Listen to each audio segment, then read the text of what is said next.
င်္ဂလာပါရှင်ရန်ကုန်ခေတ်သစ်ရဲ့နေ့လည်ခင်းသတင်းတွေကိုတင်ဆက်ပေးပါမယ်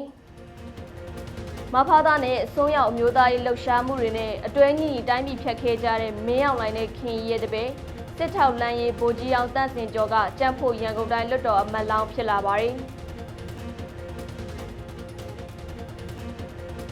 မြိုင်မြို့နယ်နဲ့ပေါင်းမြို့နယ်ဆက်မှာမနေ့ကညနေပိုင်းကစစ်တပ်ရဲ့စစ်တပ်လေဒီတစီပြက်ကျခဲ့တဲ့သတင်းအပါအဝင်နေ့လည်ခင်းသတင်းတွေကိုတင်ဆက်ပေးပါမယ်ရှင်ပထမဆုံးတင်ဆက်ပေးမယ့်သတင်းကတော့မဘာသာနဲ့အစိုးရအမျိုးသားရေးလှုပ်ရှားမှုတွေနဲ့အတွဲညီတိုင်းပြည်ဖြတ်ခဲ့ကြတဲ့မင်းအောင်လှိုင်နဲ့ခင်ရဲတပည့်ဗိုလ်ကြီးအောင်တန့်စင်ကျော်ဟာဒလားမြို့နယ်ကိုစားပြုကြံ့ဖို့တိုင်းလွှတ်တော်အမတ်လောင်းဖြစ်လာပါတယ်စစ်တပ်ကလာမယ့်2025ခုနှစ်ဒီဇင်ဘာလ28ရက်နေ့မှာပြုလုပ်မဲ့ရွေးကောက်ပွဲမှာတန့်စင်ကျော်ကဒလားမြို့နယ်ကိုစားပြုပြီးရန်ကုန်တိုင်းလွှတ်တော်အမတ်လောင်းဖြစ်ရွေးကောက်ပွဲဝင်လာတာလည်းဖြစ်ပါတယ်သူ့ကိုဒလားမြို့နယ်ရန်ကုန်တိုင်းလွှတ်တော်အမတ်လောင်းဖြစ်လာဖို့ကြံ့ဖို့ပါတီဥက္ကဋ္ဌခင်ဤကိုတိုင်ကအဆိုပြုပြီးတိုက်ရိုက်ဝင်ပြိုင်ခိုင်းခဲ့တာဖြစ်ပါတယ်တကယ်တော့တန့်စင်ကျော်က NLD အစိုးရလက်ထက်မှာဒေါ်အောင်ဆန်းစုကြည်နဲ့ NLD အစိုးရကိုအခက်တွေ့စေဖို့နဲ့အစိုးရပြုတ်ကျစေဖို့ဦးတည်တဲ့မဘာသာလှုပ်ရှားမှုတွေဆန္ဒပြပွဲတွေမှာအဓိကအခမ်းကဏ္ဍကနေပါဝင်ခဲ့တဲ့သူဖြစ်ပါတယ်။မင်းအောင်လှိုင်ခင်ဤတို့နဲ့တိုက်ရိုက်ဆက်သွယ်ပြီးတန့်စင်ကျော်ကမဘာသာနဲ့အမျိုးသားအစွန်းရောက်လှုပ်ရှားမှုအတွက်ငွေကြေးထုတ်ပေးခဲ့သူဖြစ်တယ်လို့ဆန္ဒပြပွဲနဲ့အစွန်းရောက်လှုပ်ရှားမှုတွေအတွက်အဓိကစီမံပေးခဲ့သူလည်းဖြစ်ပါတယ်။မင်းအောင်လှိုင်နဲ့ခင်ခိုင်းသမျှကိုလုပ်ပေးပြီးအမျိုးသားရေးအစွန်းရောက်မဘာသာတွေနဲ့ကြားကန်ချိတ်ပေးတဲ့အလုပ်ကိုစစ်ရရှိကြီးဗိုလ်ကြီးတန့်စင်ကျော်ကလုပ်ကင်ပါတယ်။ဗိုလ်ကြီးတန့်စင်ကျော်ဆိုသူကစစ်တပ်ကတော်ပတ်စဉ်54ကျောင်းဆင်းဖြစ်ပြီးစစ်ဘက်ရေးရလုံခြုံရေးဌာနပြည်သူ့ဆက်ဆံရေးအရာရှိဖြစ်ပါတယ်။အဲ့ဒီအချိန်ကာလကဗိုလ်ကြီးတန့်စင်ကျော်ဟာခင်ရီနဲ့မင်းအောင်လှိုင်စီကိုတိုက်ရိုက်ဖုံးခေါ်နိုင်ခွင့်ရှိသူလည်းဖြစ်ပါတယ်။သူ့ရဲ့အဓိကတာဝန်ကတော့မင်းအောင်လှိုင်နဲ့ခင်ရီတို့ရဲ့ခိုင်းတာကိုလုပ်ပေးရသူပါ။ခင်ရီနဲ့မင်းအောင်လှိုင်တို့ဟာအမျိုးသားရေးမဘာသာတွေကိုနောက်ွယ်ကနေထိန်းချုပ်ရမှာဗိုလ်ကြီးတန့်စင်ကျော်ကနေတစ်စစ်ချိတ်ဆက်လှုပ်ဆောင်ပါတယ်။ဗိုလ်ကြီးတန့်စင်ကျော်ဟာမဘာသာအမျိုးသားရေးသမားတွေရဲ့ငွေတုပ်ကြီးလို့အမည်တက်ခံထားရသူဆိုရင်လည်းမမှားပါဘူး။ဘာကြောင့်လဲဆိုတော့အမျိုးသားရေးနဲ့မဘာသာတွေလုံးမဲ့စစ်တပ်ထောက်ခံ NLD အစိုးရဖြုတ်ချပွဲသာသနာရေးဝန်ကြီးဦးအောင်ကိုဖြုတ်ချပွဲတွေမှာဗိုလ်ကြီးတန့်စင်ကျော်ကငွေကျပ်300ထောင်ချီကိုထုတ်ပေးခဲ့လို့ပါပဲ။အဲ့ဒီပတ်စံတွေကမင်းအောင်လှိုင်နဲ့ခင်စီကနေတန့်စင်ကျော်ကလက်ခံပြီးမဘာသာနဲ့အမျိုးသားရေးအစိုးရတွေစီကိုတဆင်းပြန်လည်ချပေးထားရလဲဖြစ်ပါတယ်။ဒါအပြင်နောက်ပိုင်းမှာအင်းနေဝင်းနဲ့ပါချိတ်ဆက်ပြီးငွေကြေးအင်အားပုံမတောက်တအောင်တန့်စင်ကျော်ကလှုပ်ဆောင်ခဲ့ပါတယ်။အင်းနေဝင်းနဲ့အမျိုးသားရေးသမားတွေ2016ခုနှစ်တုန်းကရွှေဘဲစားတောက်ဆိုင်မှာတွေ့ဆုံနိုင်အောင်တန့်စင်ကျော်ကပဲကမကထပြုပြီးဆောင်ရွက်ပေးခဲ့တာလည်းဖြစ်ပါတယ်။ဗိုလ်ကြီးတန့်စင်ကျော်က2020ရွေးကောက်ပွဲပြီး NLD ပါတီအနိုင်ရသွားပြီလို့ကြေညာတဲ့အချိန်မှာရွေးကောက်ပွဲအလိုမရှိဆန္ဒပြပွဲတွေ UEC အလိုမရှိဆိုတဲ့ဆန္ဒပြမှုတွေပါဝင်ပဋိပက္ခတွေကိုတနိုင်ငံလုံးဖြစ်လာအောင်ပွဲတွေကိုဇက်တိုက်စီစဉ်ခဲ့ပါတယ်။2020ရွေးကောက်ပွဲပြီးဆီယနာသိမ်းမှုဖြစ်ပေါ်လာရေးမြေပြင်မှာဆန္ဒပြပွဲ V9 ကအစကိုယ်တိုင်ရိုက်နှိပ်ပေးပြီးနောက်ထပ် NLD အစိုးရအသစ်တာဝန်မယူခင်ဆီယနာသိမ်းရေးကိုအင်တိုက်အားတိုက်ကြိုးပမ်းခဲ့သူဖြစ်ပါတယ်။စစ်တပ်နဲ့ကြံ့ဖို့ရဲ့ဂျာကန်ဗိုလ်ကြီးတန့်စင်ကျော်ဟာမဘာသာနဲ့အမျိုးသားရေးအစွန်းရောက်အတွက်ငွေကြေးပံ့ပိုးပေးရင်ကော်မရှင်စားပုံစံနဲ့ဖြတ်စားလက်စားလုပ်နိုင်တဲ့အတွက်သူလည်းချမ်းသာလာခဲ့ပါတယ်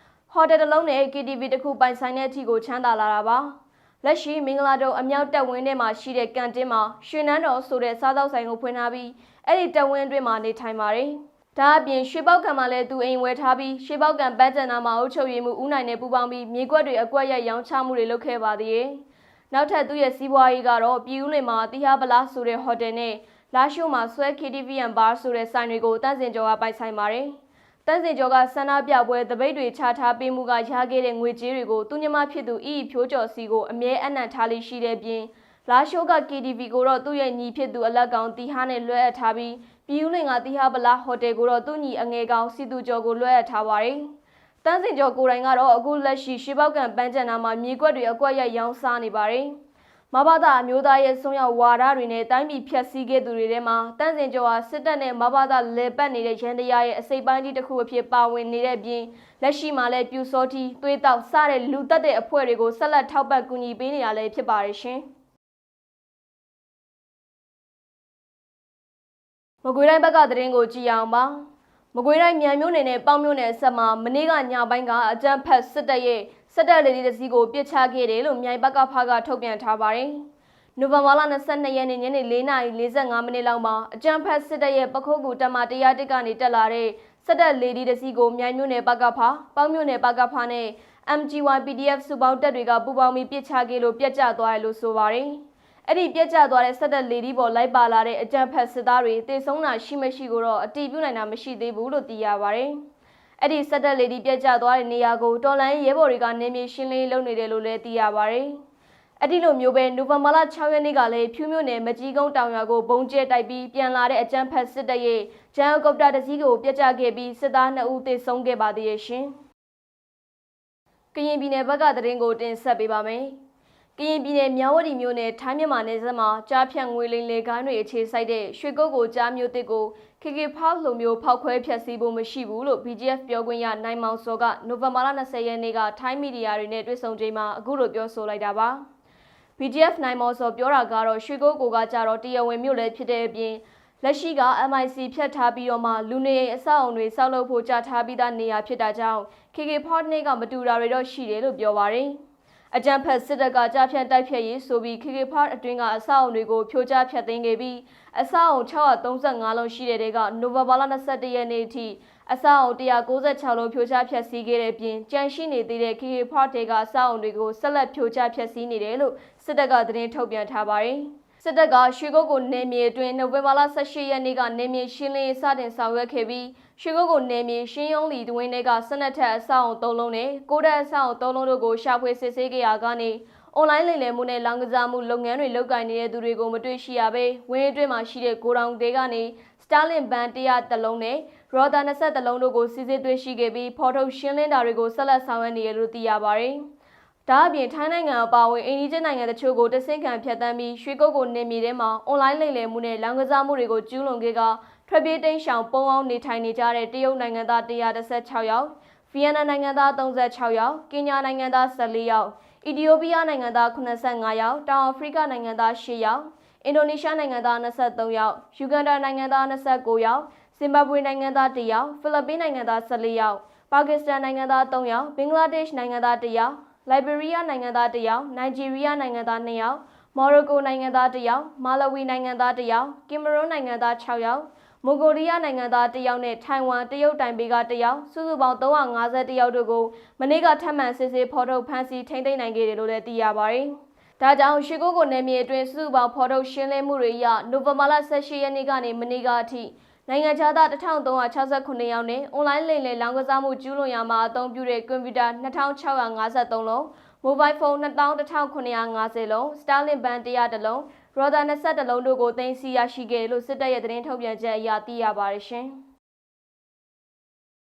ကရင်ပြည်နယ်ဘက်ကိုဆက်ကြည့်အောင်ပါ။ကရင်ပြည်နယ်မြဝတီမြို့နယ်မင်းလက်ပံကျေးရွာမှာမနေ့ကအကြမ်းဖက်စစ်တပ်နဲ့ KNL တပ်တွေထိတွေ့တိုက်ပွဲဖြစ်ပွားခဲ့ပြီးစစ်တပ်ကပစ်ခတ်တဲ့ကြီးတွေကထိုင်းနိုင်ငံဘက်အခြမ်းကိုကြားရောက်ခဲ့ကလူနေလေးလုံးပျက်စီးခဲ့တယ်လို့ကားတစ်စီးပျက်စီးခဲ့ပါတယ်။အဲဒီလိုထိုင်းနယ်မြေပေါ်ကိုမြန်မာဘက်ကလက်နက်ကြီးကြီးတွေကြားရောက်မှုကိုထိုင်းစစ်တပ်ကသတိပေးတဲ့အနေနဲ့120မမလက်နက်ကြီးကြီးရလွတ်နဲ့သတိပေးပြန်လည်ပစ်ခတ်ခဲ့တယ်လို့ထိုင်းသတင်းဌာနတွေမှာသတင်းဖော်ပြထားပါတယ်။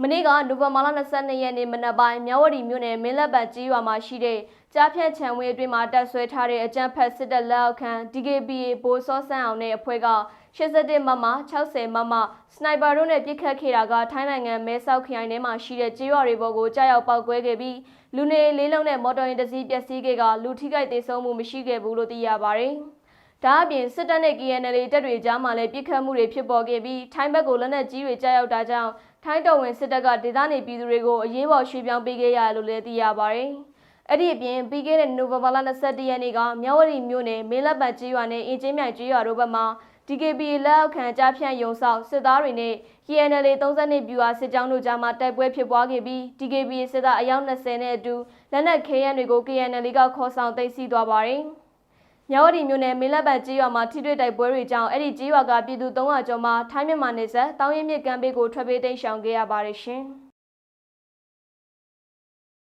ဆက်လက်တင်ဆက်ပေးမယ့်သတင်းကတော့စစ်တုံးပန်းအများပြဖမ်းဆီးရမိပြီးအကြမ်းဖက်စစ်တပ်အဖွဲ့ဝင်40ကျော်လက်နက်ချအညံ့ခံခဲ့တဲ့တင်းသားရီတိုင်းတွေကမောတောင်မြို့သိမ်းတိုက်ပွဲမှာပြည်သူ့လွတ်မြောက်ရေးတပ်မတော် PLA ကဒရုန်းတပ်ဖွဲ့ဖျက်တောက်ရင်းနဲ့ထောက်ပို့လမ်းကြောင်းတွေကိုအဓိကတာဝန်ယူဆောင်ရွက်ခဲ့တယ်လို့ PLA ကဒီနေ့ထုတ်ပြန်လိုက်ပါတယ်။မြန်မာထိုင်းနယ်စပ်ကုန်သွယ်ရေးဆောင်ရှိတဲ့မောတောင်မြို့ကိုတိုက်ခိုက်သိမ်းပိုက်ခဲ့တဲ့တိုက်ပွဲကိုကရင်မျိုးသားလွတ်မြောက်ရေးတပ်မတော် KNL ကော်တူးလေတပ်မတော် KTL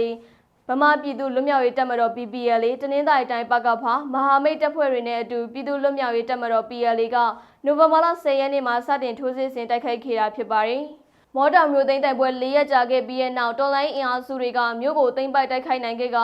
အကြမ်းဖက်စစ်တပ်တုံးပန်း15ယောက်လက်ရဖမ်းမိခဲ့တယ်လို့ပြည်သူစစ်နဲ့ရန်သူတပ်ဖွဲ့ဝင်40ခန့်လက်နက်ချအညံ့ခံခဲ့တယ်လို့ထုတ်ပြန်ချက်မှာဖော်ပြထားပါတယ်။ဒါအပြင်စေအုပ်စုတပ်သားတချို့ထိုင်းနိုင်ငံဘက်ကိုထွက်ပြေးတာတွေလည်းရှိခဲ့တယ်လို့လည်းဆိုထားပါတယ်။အဲ့ဒီမျိုးသိန်းတိုက်ပွဲအတွင်းလက်နက်ကြီးလက်နက်ငယ်ဘုံသီးကြီးနဲ့လက်နက်မျိုးစုံအများအပြားကိုတော်လိုင်းတပ်ဖွဲ့တွေကတင်စီရရှိခဲ့လို့ဆိုပါတယ်။မော်တောင်မျိုးစကန်သိမ်းတိုက်ပွဲနဲ့ပတ်သက်ပြီးကရင်မျိုးသားစီးရုံးရဲ့သတင်းထုတ်ပြန်ချက်မှာပြည်သူ့ကာကွယ်ရေးတပ်မတော် PDF အဖွဲ့များပါဝင်တိုက်ခိုက်ခဲ့လို့လည်းထုတ်ပြန်ထားပါတယ်။မော်တောင်နယ်စပ်ဒေသမော်တောင်ကုန်းသွေးစကန်ရှိတဲ့မော်တောင်မြို့ဟာမြန်မာထိုင်းနယ်စပ်ကုန်းသွေးလမ်းကြောင်းပေါ်မှာရှိတဲ့အရေးကြီးတဲ့မြို့တစ်မြို့ဖြစ်ပြီးအဲ့ဒီမြို့ကိုသိမ်းပိုက်နိုင်ခဲ့တဲ့အတွက်ကုန်းသွေးလမ်းကြောင်းပွင့်သွားနိုင်တယ်လို့ဒေသခံတွေကမျှော်လင့်နေကြတယ်လို့သိရပါတယ်။အကြမ်းဖက်စစ်တပ်အာဏာသိမ်းပြီးနောက်ပိုင်းနယ်စပ်ကုန်းသွေးလမ်းကြောင်းတွေပိတ်ဆို့တားမြစ်ခံထားရတဲ့အတွက်မော်တောင်ကုန်းသွေးစုံကတဆင့်စီးဆင်းနေတဲ့ပို့ကုန်သွင်းကုန်တင်ပို့မှုလည်းပမာဏများစွာရောကျသွားခဲ့တယ်လို့သိရပါတယ်ရှင်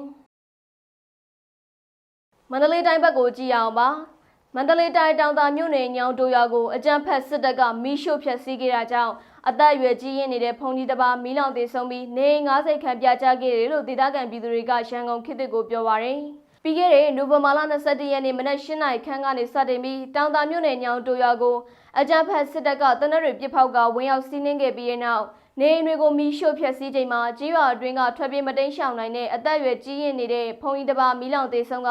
နေ90ခန့်ပြကျခဲ့ပါရယ်။အဲ့ဒီညောင်တိုရွာအကြမ်းဖက်စစ်တပ်ကလေကြောင်းတိုက်ခိုက်မှုတွေမကြာခဏပြုလုပ်နေတဲ့ကြေးရွာဖြစ်ပြီးလက်ရှိချိန်မှာကြေးရွာနေပြည်သူတွေကဘေးလွတ်ရာကိုထွက်ပြေးတိမ်းရှောင်နေရပါတယ်။ဒါအပြင်အကြမ်းဖက်စစ်တပ်စစ်ကြောင်းဟာတောင်သာငတ်တရောက်လမ်းပိုင်းညောင်တိုကြေးရွာလမ်းကွဲမှာရှိတဲ့တော်လိုင်းတပ်ဖွဲ့ရဲ့ဂိတ်စခန်းကိုလည်းဝင်ရောက်စီးနင်းမီးရှို့ဖျက်ဆီးသွားတယ်လို့သိရပါတယ်ရှင်။အခုနောက်ဆုံးတင်ဆက်ပေးမယ့်သတင်းကတော့ရခိုင်ပြည်နယ်ကွာမြို့နယ်ကျိန်တလီမြို့ကိုအကြမ်းဖက်စစ်တပ်ကလေရင်နဲ့ဘုံကျဲတိုက်ခိုက်ခဲ့တာကြောင့်အသက်9နှစ်အရွယ်ကလေးငယ်တဦးသေဆုံးခဲ့ပြီးပြည်သူ၄ဦးထိခိုက်ဒဏ်ရာရရှိခဲ့လို့ဒေသတွင်းသတင်းရင်းမြစ်တွေစီကနေသိရပါတယ်။ပြီးခဲ့တဲ့နိုဝင်ဘာလ21ရက်နေ့နေ့လယ်တနာရီကျော်မှာကွာမြို့နယ်ကျိန်တလီမြို့အမှတ်1ရပ်ကွက်ထဲကိုအကြမ်းဖက်စစ်တပ်က